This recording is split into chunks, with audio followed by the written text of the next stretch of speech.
Welcome to This Explainer. Today, we're jumping right into a truly fascinating topic. We're going to unpack how traditional Indian embroidery is a whole lot more than just making clothes look pretty. It's actually this profound masterclass level blueprint for sustainable design and community empowerment. So let's just dive right in. We almost always assume that adorning clothing is just about aesthetics, right? You see a nice pattern and think, oh, that looks cool. But what if these stitches are actually a complex, hidden language of legacy? What if there's a much deeper story literally woven directly into the fabric of a culture? Take the incredibly vibrant folklories of Punjab, for instance. Traditionally, women would sit together in these small, intimate groups, sharing stories, and as they talked, they engineered textiles exactly like this. And I use the word engineered intentionally.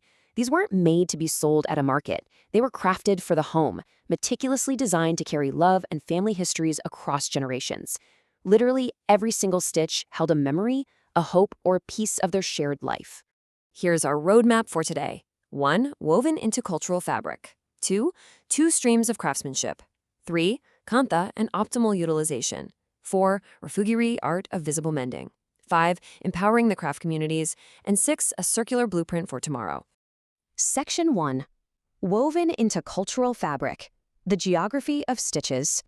So look at how India maps out this wildly distinct visual vocabulary of regional stitches. Every single area holds its own completely unique narrative. Up north in Kashmir, you've got the incredibly fine needlework of Sozani. Head west into Gujarat and you find the geometric, totally unsketched precision of Suf. Over in the east in Manipur, there's the symbolic Shafi Lanfi. And down south in Tamil Nadu, you get these striking red and black tribal patterns of the Toda. The sheer variety is honestly breathtaking, yet it all speaks the exact same common language of heritage. Section 2. Two streams of craftsmanship. Domestic versus commercial. Historically, we see this stark contrast in how this craftsmanship developed. On one hand, you've got the commercial art form. These were specialized master craftsmen, men and women with generations of skill creating highly structured masterworks like Zardozi for export, trade, and even royalty. But on the flip side, you have the domestic tradition.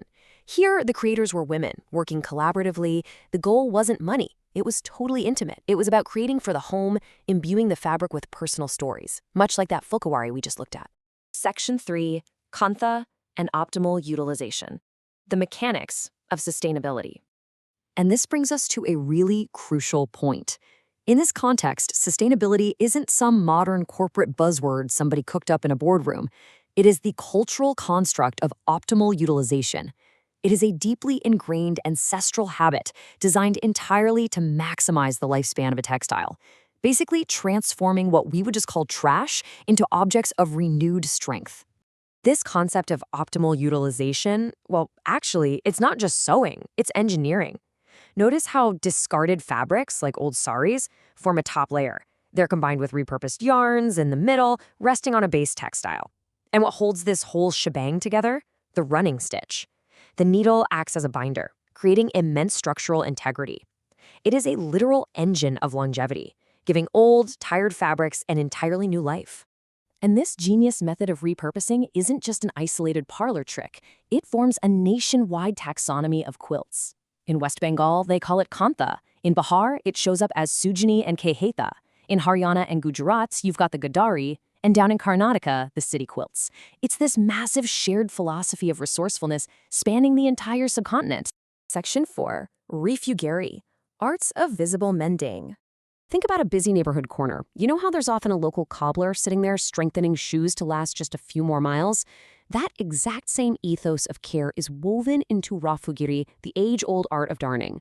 It's practiced extensively across India, especially on treasured items like shawls, to give damaged textiles a second life. Instead of tossing it out because of a little tear, the fabric is lovingly, visibly reinforced. I absolutely love this quote because it completely hits the nail on the head. These aren't just repairs. They're acts of care, reflecting a quiet wisdom passed down through generations. It totally reframes mending for us, doesn't it? It's no longer this annoying chore or something to hide. It is a deliberate, mindful act of care. Look at the profound contrast between our modern reality and this ancestral wisdom. In our disposable era, we hide flaws. We throw things away the second they tear. We're in this relentless pursuit of the new. And if we do repair something, it has to be completely invisible. But the heritage ethos, it actively embraces imperfections. You patch, you layer. The goal is longevity, and remarkably, repairs are worn proudly as badges of honor. It's a total game changer in perspective. Section 5. Empowering the craft communities. Unorganized to organized. Zooming out a bit, these aren't just historical artifacts. Across India today, amazing community organizations are actively empowering the unorganized sector through these crafts. In Kutch, Kala Raksha and Shrujan are reviving artisan opportunities. In Lucknow, Sewa has championed a 4-decade revival of chicken curry. You've got Sadhna in Udaipur creating entirely new craft clusters for women. Rasleela in Ahmedabad is using embroidery functionally for garment seams. And in Mumbai, the Chanakya School of Craft is literally bridging traditional Indian craftsmanship directly with top-tier international luxury brands. They are transforming ancestral skill into real organized empowerment. Section 6. A circular blueprint for tomorrow. By doing this, they're preserving something much bigger. Let's break down this Indian circular model. It flows through 4 logical steps. Phase 1, the primary use phase. Say, wearing a piece of unbleached cotton. Phase 2 is intentional repurposing. When it weakens, you don't trash it, you save and layer it. Phase 3 is structural mending, using techniques like rafugiri to keep it alive. And finally, Phase 4 elevates that beautifully, heavily mended fabric into a generational heirloom. Look at that unbroken loop.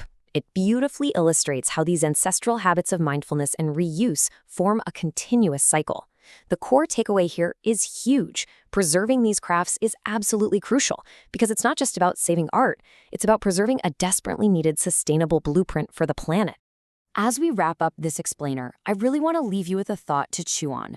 We've seen how a simple stitch can carry a legacy, empower a community, and quite literally keep a textile out of a landfill. So, how will you mend your relationship with the clothes you wear? How can you apply this heritage ethos of optimal utilization to your own closet today? Thanks so much for joining me and keep exploring.